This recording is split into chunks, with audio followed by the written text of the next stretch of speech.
before we get into a discussion about the PSP version of Twisted Metal Head-On, I'm going to tell you guys a little something about a game called Ratchet & Clank Size Matters. I assure you this is relevant. Ratchet & Clank Size Matters was originally a PSP game that came out in 2007, and it's the drizzling shits. I can hear you typing. No, it's the drizzling shits. Sit down.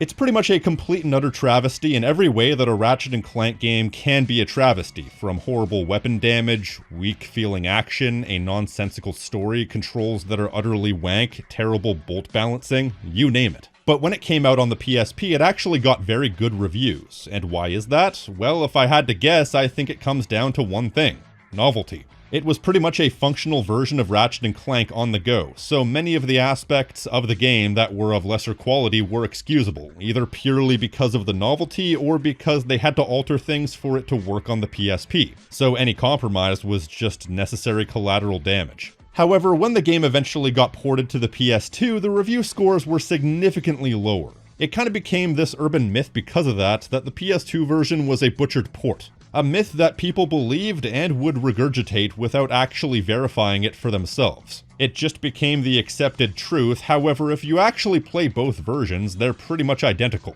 As a matter of fact, the PS2 port is slightly better because it has proper camera controls. So what happened? Well, simply put, if the original stood up on its novelty, once you take away that novelty by giving it a console release, it needs to stand up on its own merits. Something the game simply couldn't do, and so all those previously excusable flaws were no longer excusable, therefore it scored lower on average. I'd imagine this wasn't even a conscious thing that happened, it was just how things shook out.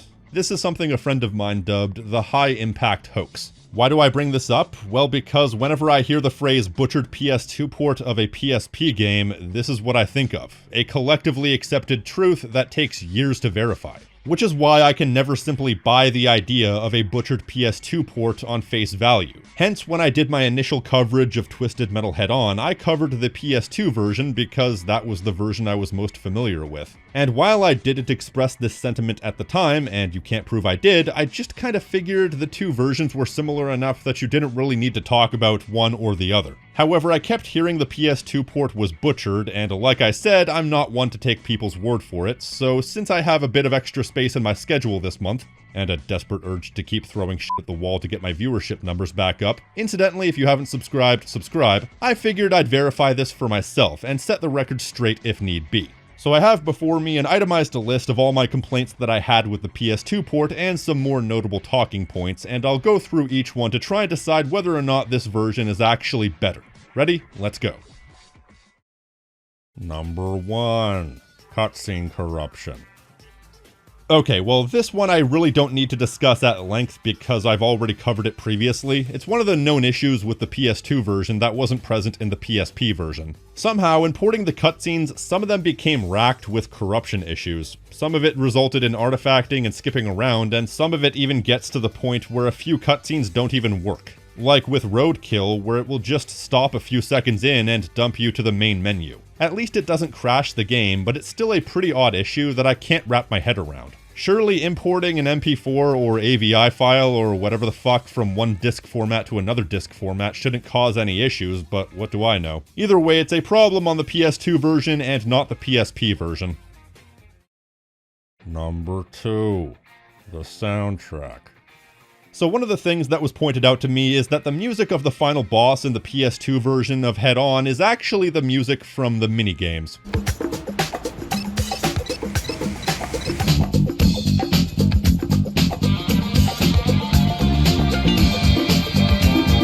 But even still, it makes it no less perplexing that the final boss theme is this weirdly chill, jaunty theme that sounds more like talk show intermission music than boss music. Meanwhile, the track that plays during the final boss in the PSP version is far more appropriate.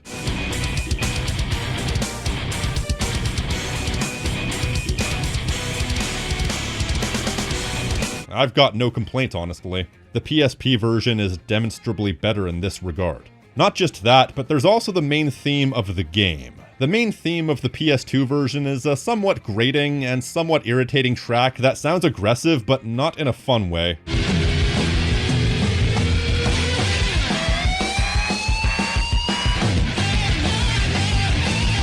Meanwhile, the track that plays in the main menu of the PSP version is low-key, but significantly better arranged.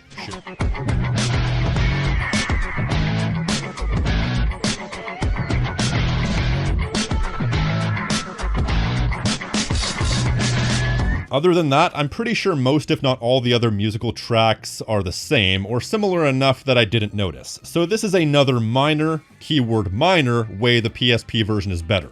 It's baffling that they would change this, and I question why they would, but who cares what's right or wrong, it's reality. Number 3. Recycled content. Aside from the next category, the most major complaint I had with the PS2 version of this game is the fact that most of the content in the game is in some way recycled from previous games, whether it be bosses, levels, level concepts, and so on. So is that in any way improved here? Of course not, otherwise this would be a completely different game. Nope, every major aspect of the game that borrows from previous games is here, and as a matter of fact, this version doesn't even have the Transylvania level by default. So that's actually one of the original concepts that don't exist in the base game, which means the derivative content in the PSP version of Head On is actually of slightly higher density through omission. That's really all I've got to say on that front. Moving on. Number 4. Difficulty.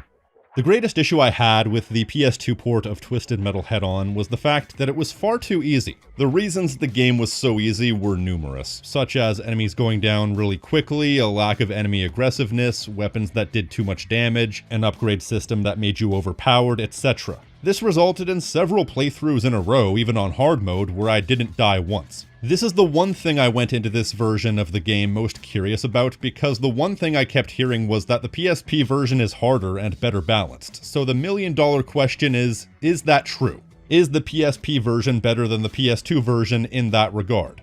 Balanced? Somewhat. Harder? Nope.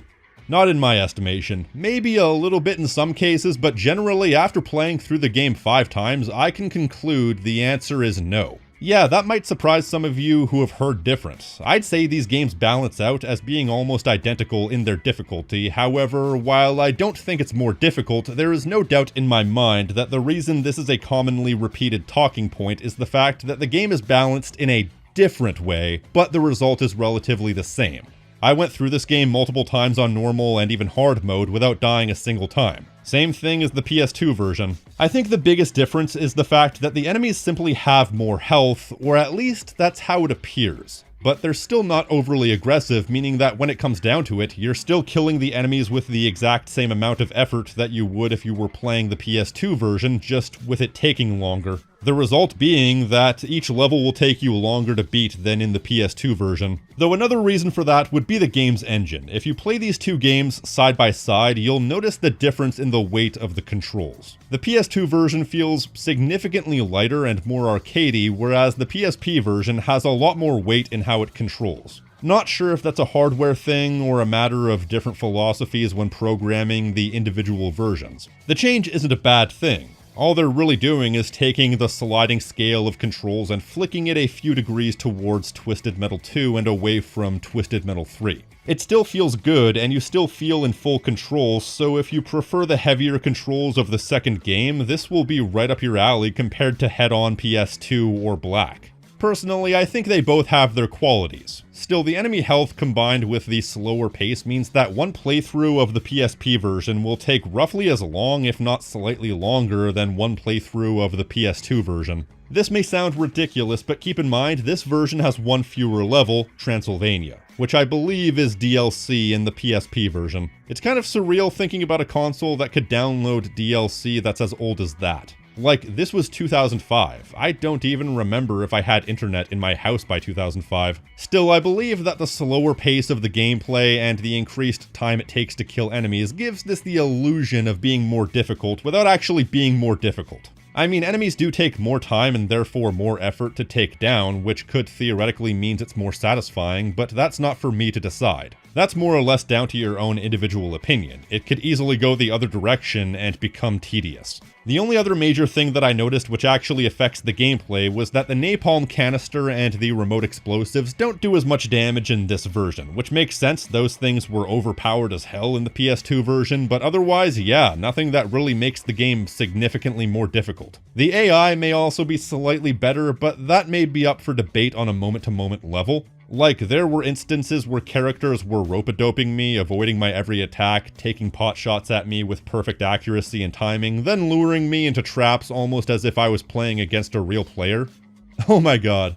I just remembered the most random thing. Okay, I'm just gonna go on a tangent for a second. So, when I was like 7, 8, 9 years old, I used to play so much Crash Team Racing. It was one of my most replayed games, and I didn't know about online multiplayer at the time, but even at that point in my life, I still had this weird conspiracy in my mind that the CPUs were actually real people that I was somehow connecting to from all around the world. I don't know why I thought that, but it's just such a stupid memory. But anyways, characters are definitely more aggressive, use the freeze blast more often, and may or may not be smarter, but for every instance of a character outsmarting me temporarily and actually properly countering my every move, you have many other instances of characters just sitting there, letting me pulverize them with weapons. And there were even more instances of them using the freeze blast on me than just not doing anything. Just driving right past me or just sitting there staring. So even if the AI may or may not be better, it's still not enough to change the game. Another reason the PS2 version was so easy was the fact that you got loaded down with so many weapons to the point of absurdity, and you know what?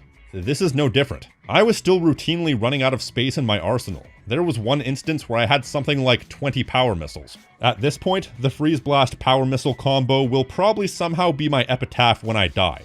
I put away Darktooth in like 10 seconds with that. And at one point, I was spamming the homing missiles like I was at a Texas wedding, just to get rid of them. And using the pickups in the minigames, I often found myself going over the limit on the amount of weapons I could carry. And that's unchanged. Then the upgrades are the same, you still get an upgrade for every time you kill an enemy, and they're just as overpowered in this version as the PS2 port. Especially the upgraded special attack, which may differ for every character, but almost universally will make every enemy your bitch. I think that largely covers all of my major talking points in that regard. So my overall conclusion is that this version of the game is pretty much identically difficult to the PS2 version, it just reaches the same destination via a different route. Except for one thing. Number 5. The bosses. The final boss, Tower Tooth, has to be one of my most outspoken issues with the PS2 version. It's a boss that's so tall it can't access most of the level, and as a result, you can stay out of the range of its main electric attack and take pot shots at it from far away. It's an easy win, and possibly the easiest win in the entire series. With that said, however, I will acquiesce to the fact that Tower Tooth in this version has what's colloquially known as a F*** you attack. This one attack, where in combination with the electric field, he launches something like 12 napalm cones at you. Yeah, that's a bit much, and it has potential to kill you really quickly. Matter of fact, it also nullifies my main strategy of staying on an elevated area because it gets launched from the upper face and can fire downwards directly at you. This is part of Tower Tooth's special attack that was removed in the PS2 version for some reason. And unlike the standard napalm cones that just bounce on the ground, these daintily float towards you. But you can also do the same thing if you're playing a Sweet Tooth, which is pretty funny. This is the one thing in the entire game where it wasn't unheard of for me to die, and as a matter of fact, when I'm playing on hard difficulty, it's actually quite difficult to get through this version of the final boss without dying at least once. And that's a good thing. It's challenging in the same way the rest of the game isn't. And I say that with the same degrees of separation as Douglas Adams when he wrote, "The ships hung in the sky in much the same way that bricks don't." Like, you can't get much further in degrees of separation. I could probably do better just by being more careful, but as the saying goes, old habits die hard. Though the other two bosses are pretty well the same. Darktooth still goes down really quickly if you're any good. And as for the Cousin Eddie boss fight, I think he's a little bit more aggressive, especially in the final stage. But even on hard, once you have him down to the final stage, he only really takes a few hits. And even then, my complaints with these specific boss fights were the fact that they were recycling concepts and whole-ass characters from previous games. But even if Tower Tooth is still the only boss that's functionally improved, that still means that if nothing else, the bosses are overall improved on average. A little bit of extra difficulty goes a long way, but Tower Tooth is still the only instance where I think this applies. Other than that, I think it's apocrypha to make the blanket statement that this version is harder. If I had to guess what I think the actual reason for this game being too easy is, I think the general difficulty of this version probably had to do with the fact that it was a portable game. So they wanted to structure it so that if you had a 5 to 10 minute bus ride, you could pull out the PSP and play a level or two, and do so without much difficulty, which still makes it a bit ironic that these levels on average are slightly longer than the PS2 version, but they're still not so long that you can't beat the level during the bus ride. So that was my biggest and last major complaint, but there are obviously other points of comparison to make between these two versions. Number 6. Controls.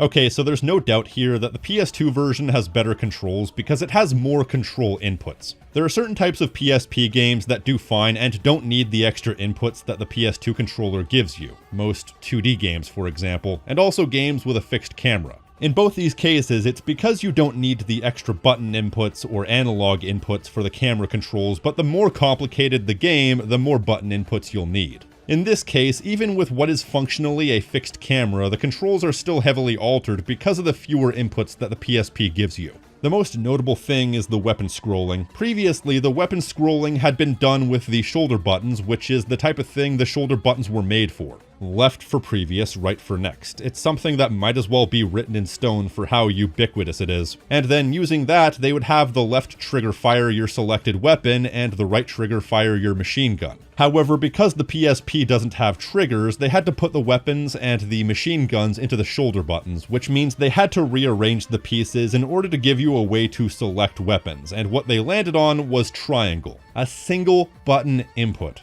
Which means that by default, the only way to select a specific weapon in your weapon selection is to painstakingly scroll through every weapon until you find it. And you can only scroll in one direction, which almost always takes too long in the heat of battle unless you don't have many weapons to scroll through. Meanwhile, you can also go forward and back if you press triangle in combination with up or down. However, this is cumbersome in the heat of battle because to scroll up and down with the directional inputs, it means that you have to relinquish control of your speed in order to quickly select the weapons you want. This really doesn't work well at all and is infinitely worse than the standard selection setup that we've been used to at this point. I mean, honestly, I have no idea how well they could have made this work, but they could have made the D-pad the weapon selection and used the analog stick exclusively for movement. That would have at least kept the controls from cross-contaminating, but that would have ended up forcing the players to rely on less precise analog controls when the D-pad may hypothetically be better for one's own playstyle.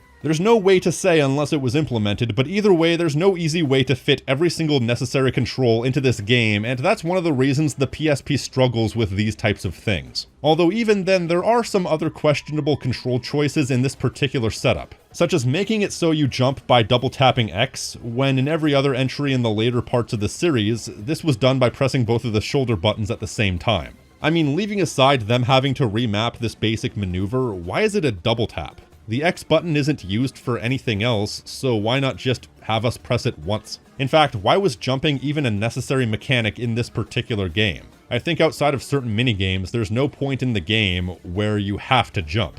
And the only reason you may want to jump is to make your way over gaps to grab weapons and whatnot, but that could have easily been reworked. I mean, they knew they were designing this for the PSP, so they could have easily designed it with the PSP's control limitations in mind. Ergo, not programming a jumping mechanic when there were more important things they could have done. They could have used the X button for something else more pertinent. So while the controls work in the PSP version, they still feel noticeably more limited and crying out for a few extra button inputs. The PS2 version simply controls better, and also that version fixes a major bugbear of mine. I've said it before and I'll say it again, the rear fire command should be easy and quick to pull off. Left, right, down fire is one too many inputs when a split second could mean the difference between life and death. Unfortunately, the left, right, down fire command for the rear fire attacks was carried over from Twisted Metal Black to the PSP version of Head On. The PS2 version made it up, down, down, which is a quick, easy combo to pull off at a second's notice, but also arcane enough that you probably won't accidentally input that command. I'm sorry, but as far as I'm concerned, that's a game changer. That alone would make me choose the PS2 controls over the PSP controls. All the rest is just extra, because the controls are the most important part of the game.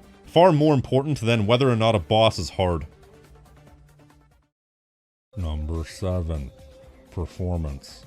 Alright, so let me be clear here, I have inadvertently become a little bit of a performance snob. You see, back in the day, I could not tell the difference between 30 and 60 FPS if you held a gun to my head. But over the past couple of years, I've basically played games in 60 FPS exclusively to the point where 30 FPS is noticeably choppy to me, and there's no going back. While I'm playing both these games on an emulator and bumping the resolution up to 1080p, one runs at 60 FPS and the other doesn't. The PSP version runs at what looks to be 30 FPS, but it might actually be less than that. All I know is the PS2 version runs silky smooth. As a matter of fact, that might actually explain why the game is faster. Perhaps they bumped the speed to double time in order to achieve 60 FPS. There are ways to force 60 FPS on a PSP emulator, but when I tried that, the camera was left behind. I'm sure there's an easy way to fix this, but none that I could find, though what surprised me was the fact that in both versions, the amount of enemies in each level maxes out at 5. I never noticed that. I understand that the PS2 is only marginally more powerful than the PSP, but come on. Surely they're not maxing out on horsepower at only 5 characters per level. I mean, Twisted Metal Black had more than that. From what I understand, a lot of PSP games had to scale back from the full potential of what the console was capable of because of the battery, so while the PSP could theoretically have been capable of more if they wanted to sacrifice the battery life, the PS2 didn't have that limitation. So they didn't need to limit the story mode characters to 5 in that case. Then again, maybe it was a choice between 60 FPS and more characters, but then again, Twisted Metal Black manages to have both more characters while also still running at 60 FPS. Regardless, no matter how you swing it, the PS2 version, despite its flaws, is still demonstrably better in that regard. Number 8. Graphics.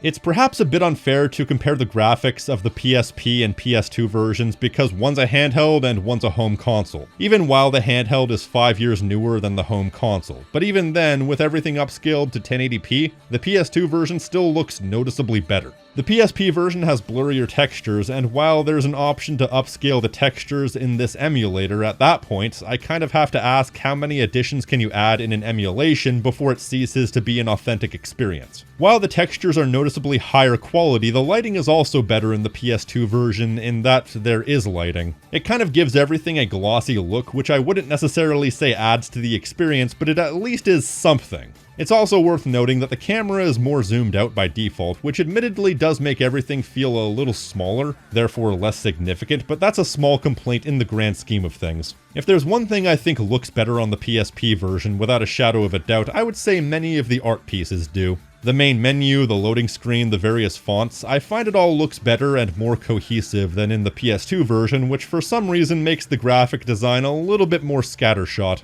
But that's a small chunk of the game if you ask me. I've always kind of assumed that these games looked pretty much identical once you got past a certain point, but that's not necessarily true. They still look comparable, but in this case, the PS2 is still king as far as overall quality. But in fairness, that's to be expected. Number 9. Conclusion. So I think it's safe to say that the high-impact hoax somewhat applies here. Definitely not to the same degree as size matters, but I'd still say after multiple playthroughs on medium and hard, I can safely say the PSP version is not demonstrably better than the PS2 version. Like, it has some things that are a bit better, slightly better weapon balancing, obviously cutscenes that were intended without any sort of corruption, and a better final boss, but otherwise, there's really nothing I can look at and say is significantly improved to the point of putting one as the definitive version over the other. And as a matter of fact, given that the PS2 version runs at 60 FPS, that's enough for me to say that for my own personal preferences, the PS2 version is better. If someone could get a working hack of the PSP version that makes it 60 FPS without any external issues, then I'd have to reconsider my stance, but even then, if you were to take the performance out of the question and judge these games for the content they provide, I'd say the PSP version is only like half a point better on a scale of 1 to 10. Like, if the PS2 version was a 7, the PSP version would be a 7.5. The things that are improved are minor details that don't really matter all that much in the grand overall experience except for debatably the final boss. Everything else is either relatively the same or completely up to personal opinion if it's better or worse. So my opinion still stands on this game, that it's a perfectly good but utterly forgettable game that has no one outstanding feature so notable that it can define the experience. It just kind of exists. But I don't know, play both and decide for yourself. Don't just assume what other people have told you to be true. Though it is kind of weird to imagine the circumstances behind the creation of the PS2 version. Like a small team of people went in, made a few of the items do more damage, eliminated the most powerful part of Tower Tooth's special attack, gave characters less health, bumped up the texture quality, implemented a lighting engine that made everything look glossy, and mucked up the FMVs. I would actually like to get a first-hand account on the circumstances behind the PS2 port and what the creative decisions were behind some of these choices. Because while some of the changes were definitely welcome, some of the changes were also kind of unnecessary, and I'd love to have a first-hand account of the who, what, when, where, and why. But that's all I've got. So if you like what I do here and want to support the channel, you can like this video, leave a comment telling me what you think, subscribe, and hit the notification icon so you're always up to date on what I'm doing. As I've said, the Patreon is still on hiatus, but if you still want to pledge, feel free. Otherwise than that, I've been the King of Snark Style right here on Tactical Bacon Productions, and I will see you next time. Stay crispy, my friends.